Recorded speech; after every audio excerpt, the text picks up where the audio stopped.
Netanyahu defies Biden and Putin's call for de-escalation and won't surrender to Hamas as Gaza death toll rises to 227. Israeli Prime Minister Netanyahu has defied the US and Russia's call for a ceasefire and says he won't surrender to Hamas without victory. The Kremlin has warned Israel that civilian casualties in Gaza was unacceptable as the death toll rises to 227 amid urgent de-escalation talks. It comes after Israel strikes on Gaza killed 7 people, including a disabled man, his pregnant wife, and their 3-year-old child, according to Gaza's health ministry. The ministry said Israel strikes have killed a total of 227 people in the conflict, which began on May 10.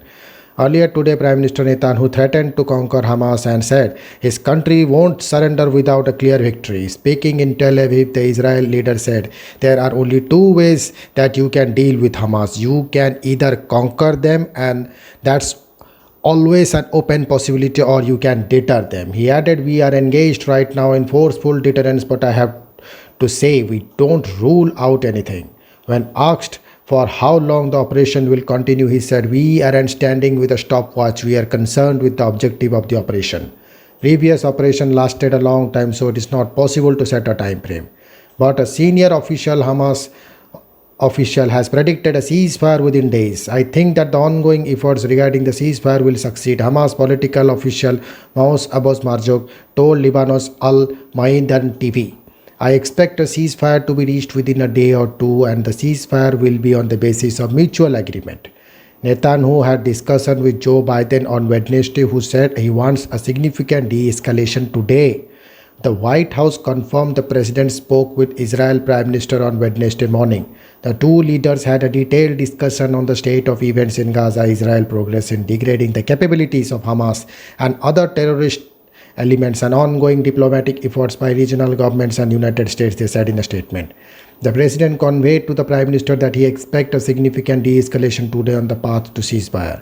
Following Biden's comments regarding de-escalation, the House said that every day we are hitting more capabilities of the terror organizations, bringing down more terror towers, hitting more weapon kits, and he vowed to continue the operation.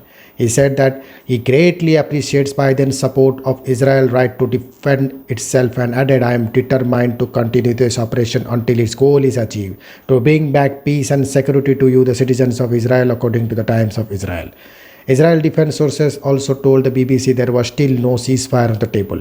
Israel forces have been pummeling Gaza with airstrikes for days on end as Netanyahu targets leaders of the militant group Hamas. In return, Hamas has been firing hundreds of rockets towards Tel Aviv.